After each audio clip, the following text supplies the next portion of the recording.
960.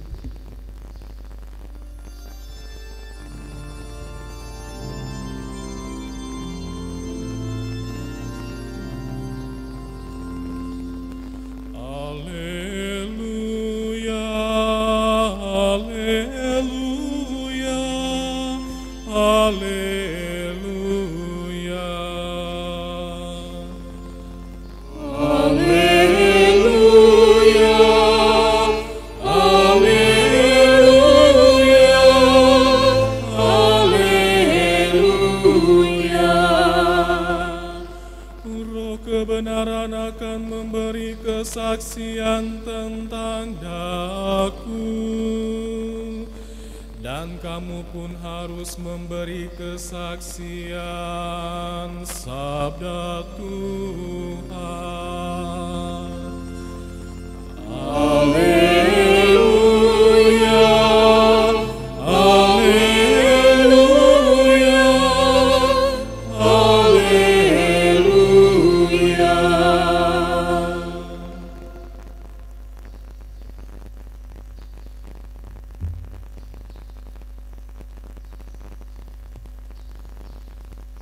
Tuhan sertamu Dan sertamu juga. Inilah Injil Yesus Kristus menurut Matius. Dimuliakanlah Tuhan. Sekali peristiwa, Yesus bersabda kepada ke-12 muridnya, "Janganlah kamu takut terhadap mereka yang memusuhimu, karena tidak ada sesuatu pun yang tertutup yang tidak akan dibuka, dan tidak ada sesuatu pun yang tersembunyi yang tidak akan diketahui.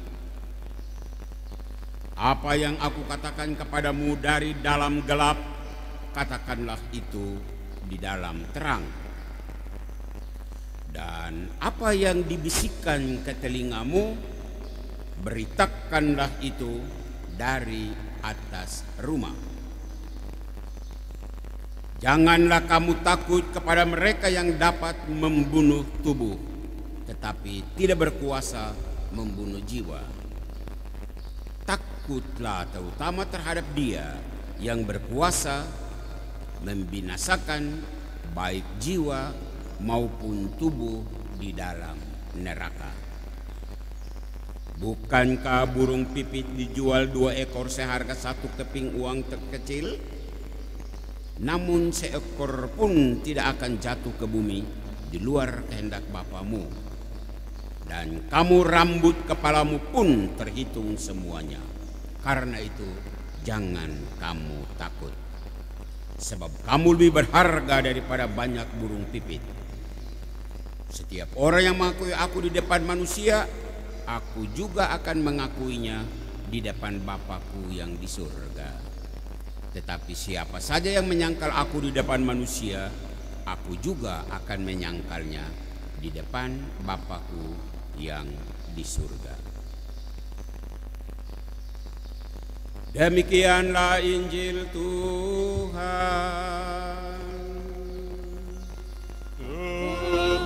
Terpujilah Kristus.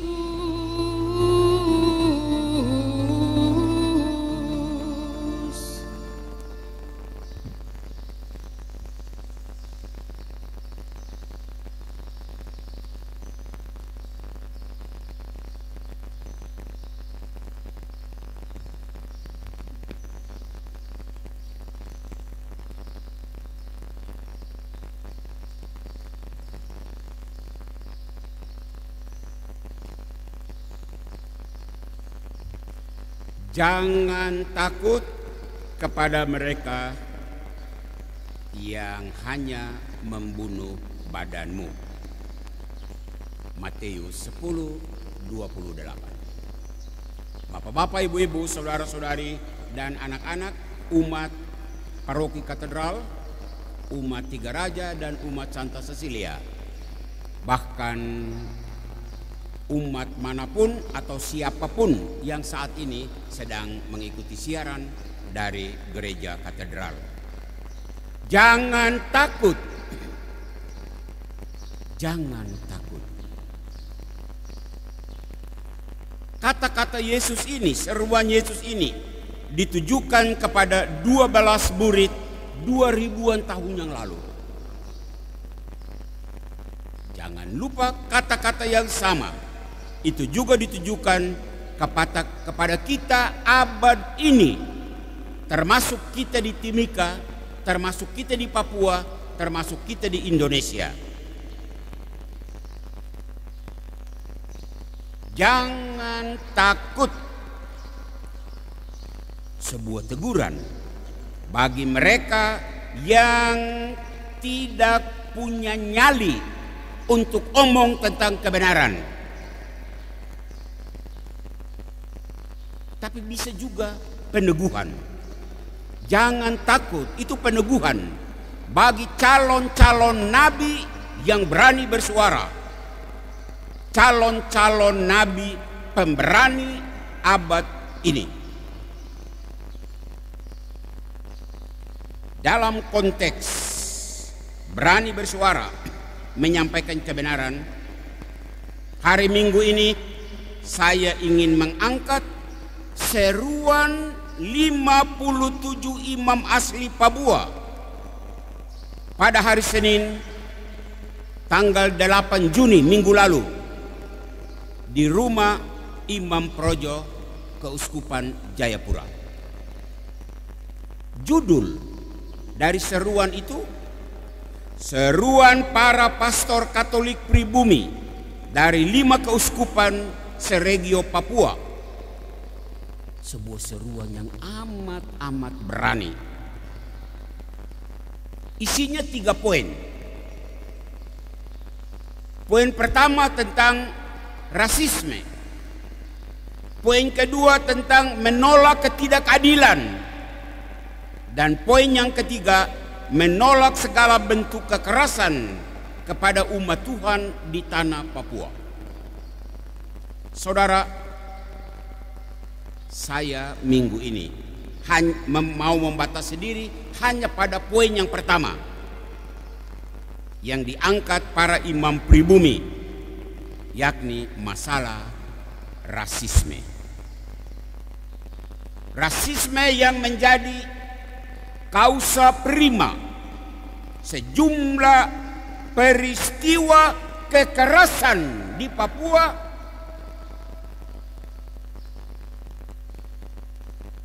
peristiwa melawan ketidakadilan. Kita mulai rasisme. Menyangkut rasisme,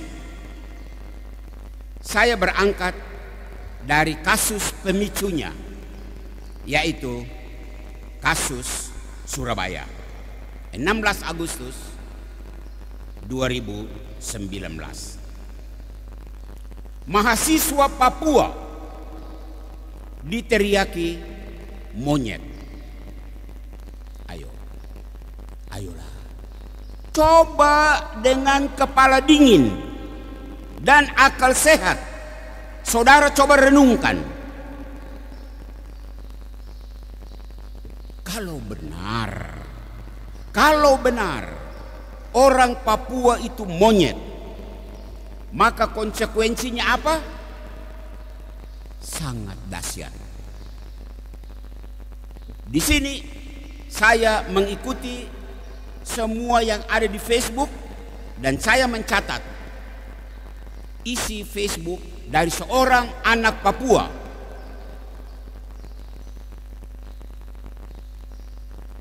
Mohon umat pendatang tidak tersinggung. Kalau mahasiswa Papua itu monyet, artinya monyet cari ilmu di Surabaya. Dengar baik-baik. Monyet cari ilmu di Jawa. maunya cari ilmu di Sulawesi, maunya cari ilmu di Sumatera, maunya cari ilmu di Kalimantan, maunya cari ilmu di Maluku. Sementara, dan ini jangan tersinggung, sementara manusia Jawa, manusia Sulawesi, manusia Maluku, manusia Sumatera datang mencari makan di tempat monyet. Membaca SMS itu saya malu. Saya malu sekali. Pikir dan renungkan. Orang waras pasti malu disebut cari makan di tempat monyet. Nila setitik merusak susu sebelanga. Mulut satu anak, satu orang, beberapa orang Surabaya merusak susu sebelanga Jawa, susu sebelanga orang pendatang. Lebih malu yang mana? Monyet cari ilmu di tempat manusia atau manusia cari makan di tempat monyet? Jangan, sekali lagi, jangan tersinggung. Ini konsekuensi logis sebuah ucapan rasis. Pertama. Yang kedua, saya ingin menyapa bagian pemerintahan. Pemerintah kita di pusat maupun di daerah all out mengeluarkan dana besar untuk membangun jalan di Papua, pendidikan di Papua, kesehatan di Papua. Berkaitan dengan ucapan rasisme tadi, pertanyaan yang mengganggu nalar, bangun jalan untuk monyet-monyet, bangun kesehatan untuk monyet, bangun pendidikan untuk monyet-monyet. Kalau benar teriakan rasis orang Surabaya itu, apa pemerintah masih waras mengeluarkan dana begini besar untuk monyet-monyet? Pemerintah yang waras akan menjawab, teriakan itu tidak benar. Oke, tidak benar, lalu kau buat apa? Buat apa? Ketiga, pihak keamanan, polisi, tentara, kamu dengar? Polisi, tentara di tanah Papua ini terlalu banyak. Ya, ini kan wilayah negara Republik Indonesia, wajar toh? Wajar.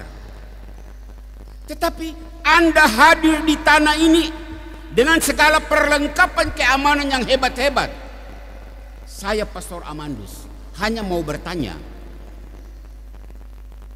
seluruh perlengkapan hebat-hebat itu untuk jaga monyet-monyet? Jangan tersinggung, polisi dan tentara. Polisi dan tentara yang masih waras akan menjawab, tidak, kami tidak menjaga monyet, kami menjaga manusia. Oke, kalau begitu, apa sikap tentara dan polisi terhadap orang yang teriak monyet itu? Malulah Anda kalau orang Papua itu monyet. Baru Anda dengan segala perlengkapan keamanan yang wah, kamu menjaga monyet. Malu kan? Keempat, kelompok keempat, pihak agama. Saya tidak mau menyebut orang Islam, saya tidak mau menyebut orang Protestan. Saya hanya membatasi diri pada gereja Katolik.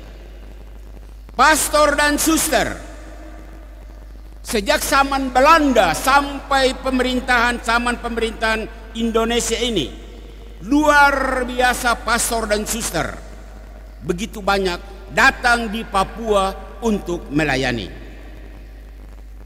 Anda mengabdikan seluruh hidupmu dari masa muda sampai Anda menjadi tua di tanah Papua ini. Pertanyaan kecil untuk direnungkan, apakah Anda petugas gereja, pastor, bruder, suster, Anda melayani monyet-monyet? Sebelum pastor, suster, bruder yang lain menjawab, saya Pastor Amandus mau menjawab. 36 tahun Saya mengabdikan diri sejak masih muda sampai rambut sudah putih ini di Papua. Saya tidak melayani monyet. Saya melayani manusia. Manusia Papua. Saya sedih kalau disebut orang Papua monyet. 36 tahun saya tidak melayani monyet-monyet.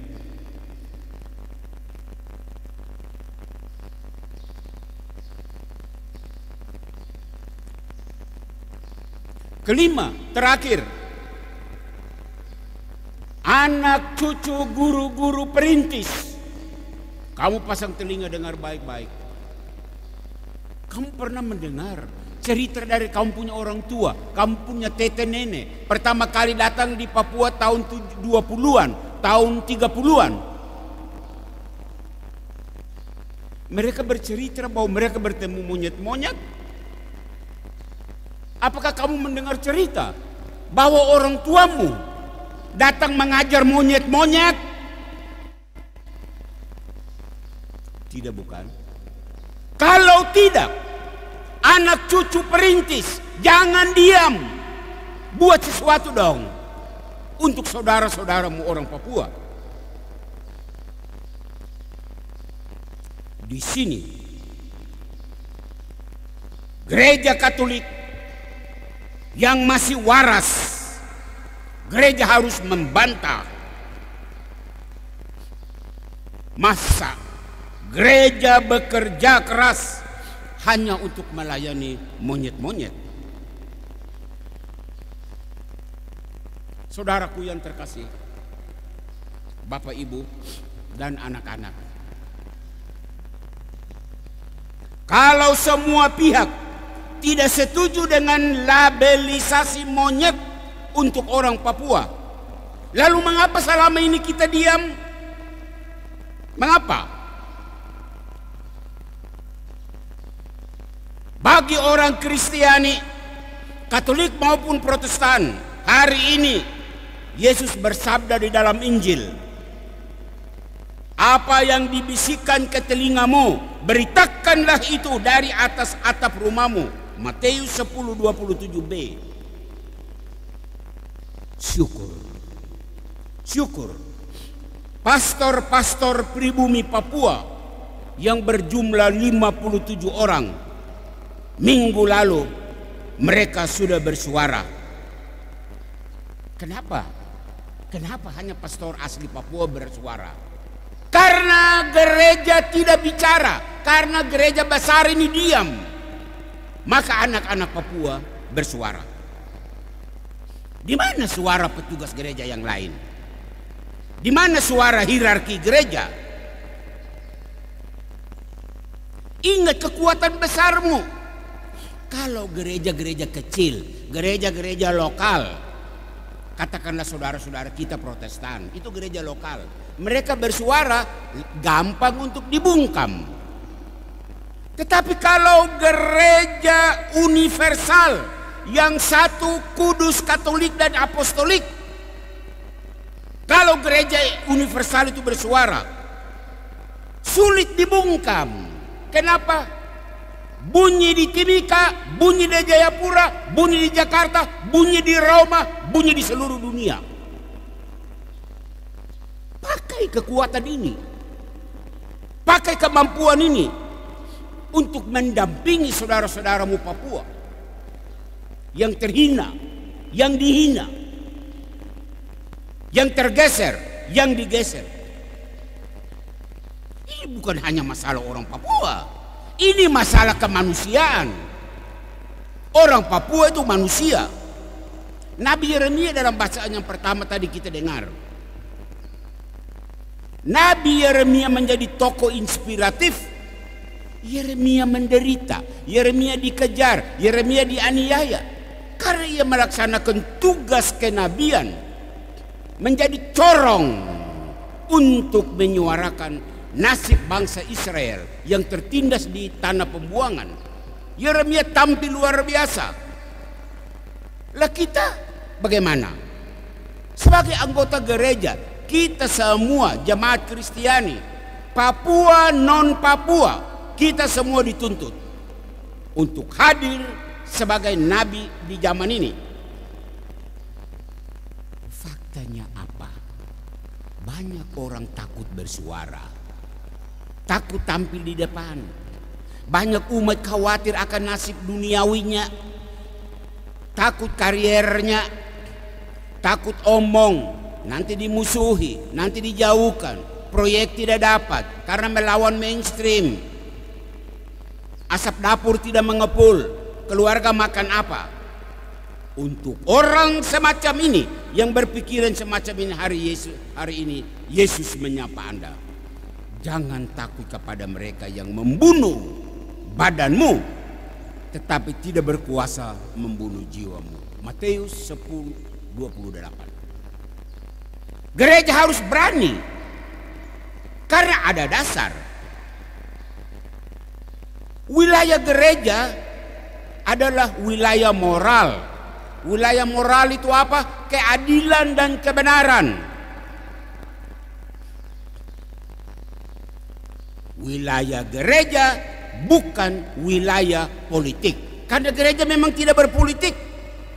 Tetapi, dan ini dengar baik-baik, pemerintah dengar baik-baik, tentara polisi dengar baik-baik, gereja tidak berpolitik karena bukan wilayahnya. Tetapi kalau orang politik, masyarakat warga, organisasi massa, siapapun termasuk polisi, tentara, kalau Anda melakukan tindakan menginjak wilayah moral, keadilan, kebenaran, gereja akan bersuara.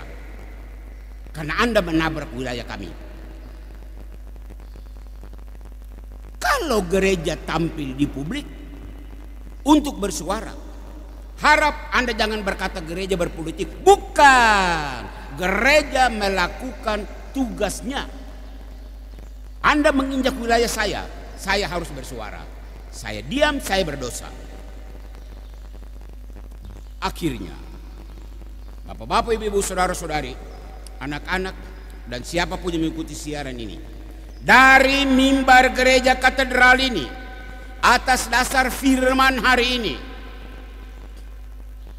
seruan untuk kita semua adalah: warga gereja bersuaralah, institusi gereja bersuaralah, petugas gereja bersuaralah, hierarki gereja bersuaralah, bahkan setiap insan yang waras, semua manusia, Kristen, non-Kristen, Katolik atau Protestan, Islam, Hindu, Buddha, Anda manusia, Anda masih punya pikiran waras, bersuaralah untuk membela kemanusiaan ini. Apa yang dibisikkan di telingamu, beritakanlah itu dari atas atap rumahmu. Sabda Yesus hari ini di dalam Injil. Jangan takut kepada mereka yang membunuh badan tetapi tidak berkuasa membunuh jiwamu.